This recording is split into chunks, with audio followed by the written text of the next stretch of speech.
Mais moi, personnellement, je préférerais le retrouver dans le milieu de terrain pour animer cette équipe. Mais dans le logiciel de Deschamps, je pense qu'il est content du positionnement, même s'il a été très critiqué, Griezmann, sur le match en 8e. Mais je pense qu'il a aimé son positionnement, son placement défensif, de se replacer, d'équilibrer l'équipe. Et je pense qu'il ne bougera pas ça.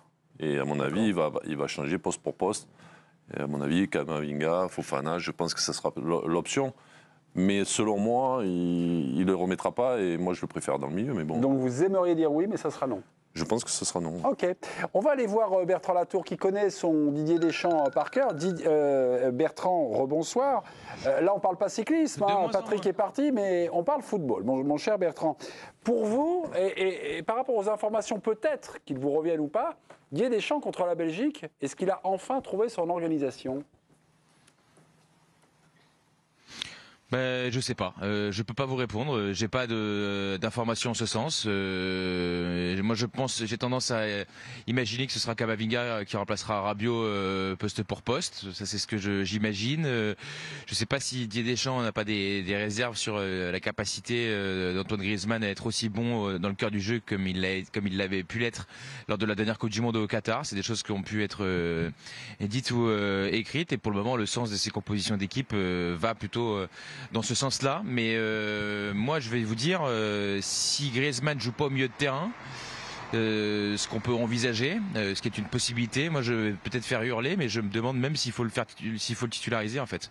Moi et Antoine Griezmann, je trouve que hormis Marcus Thuram, peut-être, je pense que c'est le moins bon joueur que nous avons sur le tournoi là depuis le début de la compétition. Je ne l'y ai rien vu faire de bien et c'est vraiment pas être insultant au regard de sa carrière, etc. C'est si je ne l'ai jamais vu jouer avant que je le vois là. Je ne vois pas ce qu'il nous apporte. Enfin, franchement, j'étais très proche du terrain lors du match contre le dernier match. Les bras m'en tombent. Belgique. Lors du dernier match des Français, pardon, excusez-moi. Contre les Belges, je ne l'ai rien vu réussir. Et je me suis dit à un moment donné, à la demi-heure, je me suis dit, mais est-ce qu'il va pas le faire sortir en fait ? Et moi, je mettrais Dembélé, qui est loin de tout réussir. Hein. Il est loin de tout réussir, Dembélé. Mais au moins, il provoque.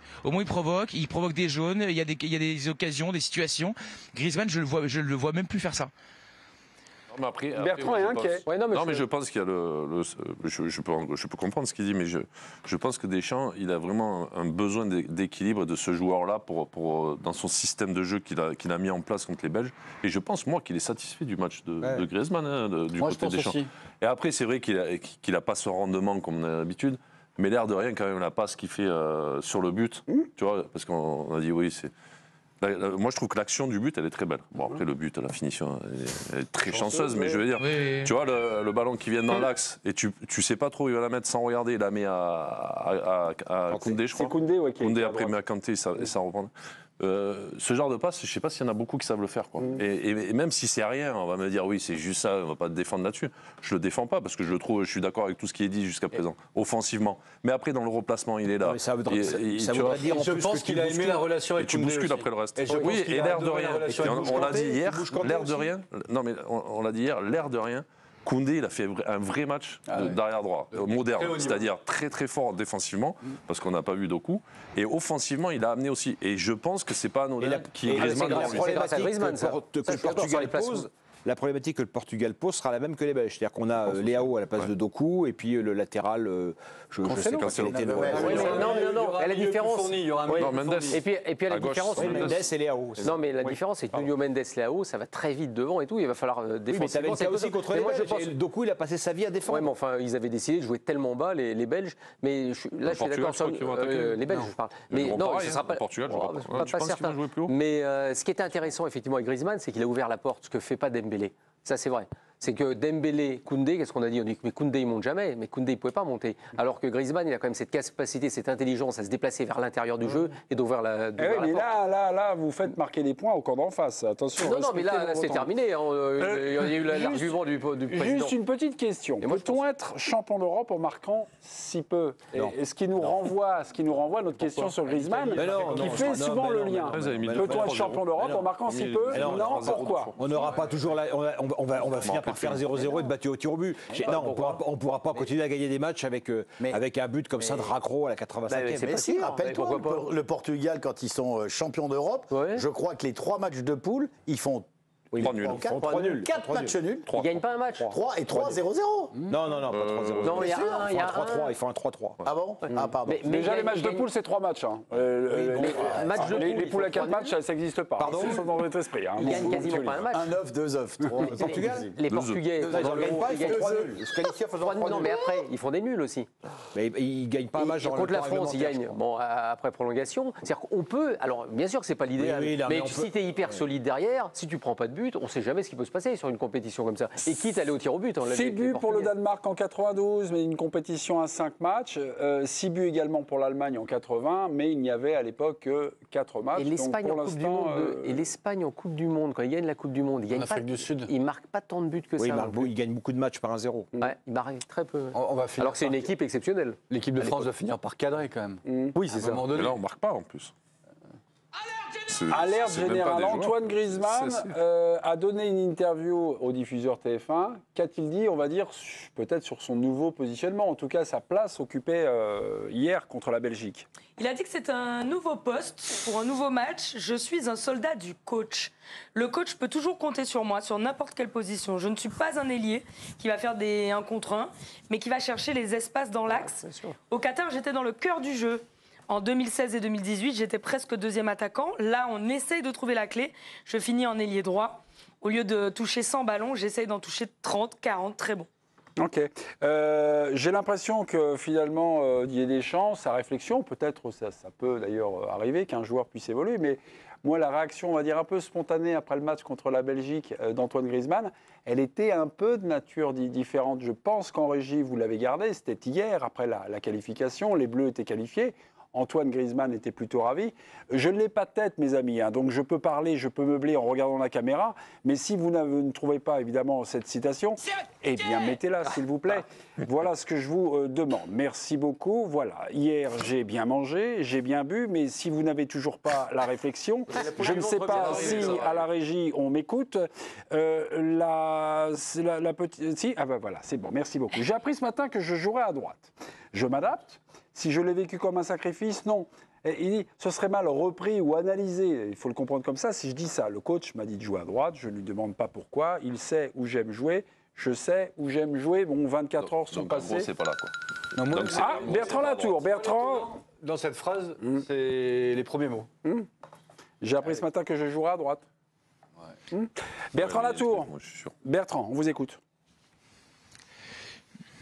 Mais Antoine Griezmann, il fait attention à ce qu'il dit, d'autant plus que dans la préparation, il y a eu une déclaration sur le style de jeu des Bleus qui, je pense, a pas été très apprécié. Donc, je pense qu'il n'a pas envie de faire des vagues une deuxième fois. Mais moi, je me souviens aussi d'une conférence de presse. Nous étions à la veille du deuxième match de l'équipe de France contre les Pays-Bas. Ce match-là faisait suite donc à celui contre les Autrichiens. Et Antoine Griezmann n'avait déjà pas été très bon, un poste qui était plus habituel pour lui, puisque à ce moment-là, il avait été aligné dans sa position a priori préférentielle en bleu. Et il avait notamment regretté qu'il ait touché aussi peu de ballons. Et il disait vouloir en toucher beaucoup plus. Donc je pense pas qu'il ait changé d'avis entre le deuxième match, la veille du deuxième match et le soir des huitièmes de finale. Il nous sert simplement une soupe pour éviter de faire des polémiques. Mais je pense que c'est plus son poste depuis la Sociedad. Je pense qu'il y a très peu joué, Antoine Griezmann. En plus de ça, il n'a pas fait un excellent match. Ça, il le sait à mon avis mieux que moi.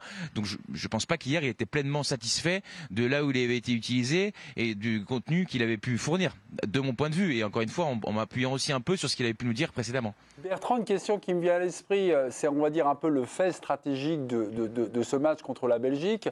Didier Deschamps donc répète ses gammes avec un milieu où Griezmann est recentré. Puis finalement, il s'endort le soir. Les joueurs ont préparé. Rabiot nous l'a confirmé. Le matin, Didier se réveille et finalement décide de changer. Qu'est-ce qui fait que Didier Deschamps avait un doute? Parce que c'est évidemment un doute qu'il avait. Qu'est-ce qu'il a finalement vu où il n'était pas sûr de lui, où il s'est dit merde, je prends un risque. Il réagit comme ça, Didier Deschamps. Il n'est pas un idiot. Il n'arrive pas comme ça à fleur au fusil. Non, c'est certainement pas un idiot, mais moi, ce qui m'interroge plus, c'est pas tant le résultat final de sa logique et qu'à la fin, on joue en 4-3-3. quand bien même moi je comprends pas beaucoup pourquoi on sacrifie Dembélé si c'est pour mettre Griezmann dans cette position-là. Je dis bien dans cette position-là. Ce qui me surprend davantage, c'est comment a-t-il pu envisager de jouer dans un 4-4-2 losange, système qui, là il y a des anciens footeux en plateau qui apparemment nécessite quand même particulièrement du travail. C'est pas un 4-4-2 à plat ou un 4-3-3 classique que les joueurs ont l'habitude d'utiliser en club. Enfin, c'est pas un système qui est très commun quand même, et des systèmes qu'on n'utilise jamais en bleu depuis 2021. Moi c'est plutôt ça qui m'avait surpris.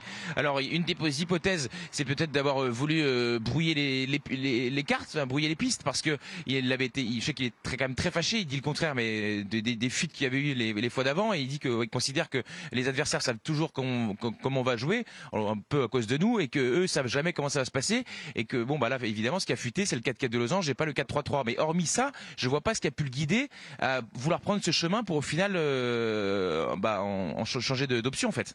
Je pense qu'il avait vraiment Je pense depuis le départ, il a l'idée de jouer en 4-3-3. Et moi, je pense qu'il a fait ce système-là pour essayer, pour voir un petit peu, peut-être qu'il avait un doute, il voulait voir à l'entraînement. Mais je pense que s'il prépare le match en mettant Griezmann à droite, il risque de le perdre mentalement. Tu vois ce que je veux dire? C'est-à-dire que le joueur, si tu le prépares 3 jours à l'avance, bon, finalement, tu vas jouer à droite. Et l'air de rien, pendant les 2 jours d'avant, tu le fais mettre un peu en 10 avec 2 attaquants qui est un peu dans le registre qu'il aime bien. Oui. Et le matin du match, tu lui dis non, finalement, je le sens pas, on va repasser en 4-3-3. C'est habile. Non, mais dans le sens où tu sais que tu le perds pas. 5 minutes avant, non, mais tu sais que tu le perds pas. Du management, quoi. Ouais, du management. Mais de toute façon, moi, je trouve que c'est sa grande force à Deschamps. Et je pense que là, tu le perds pas, le joueur. Parce que le matin ou à midi, le mec, il va pas te dire je vais pas jouer. Tu es dans le match, quoi. Et peut-être aussi que la mise en place en 4-4 de losange lui a pas plu. Lui a pas plu. Peut-être il y a de ça aussi. Il dit il y a un truc qui va pas là-dedans. Est-ce que ça ne serait pas bien non plus? Effectivement, il n'y a pas beaucoup de séances d'entraînement, mais de travailler un peu. Ouais, mais le 4-3-3, ils le connaissent, les mecs. Comme a dit Bertrand, Griezmann a déjà joué dans ce positionnement. Après, il travaille devant le but. Moi, je reprends l'hypothèse de travailler devant le but, ça serait bien. Après, je réponds à Bertrand. Il y a aussi ce qui lui a plu. Pourquoi on se prive de Dembélé? C'est parce qu'il y a un équilibre d'équipe, il le répète souvent. Non, mais il y a eu 3 matchs quand même. On a vu aussi Dembélé qui n'est pas terrible. On va pas se dire aujourd'hui, il faut remettre Dembélé. Guillaume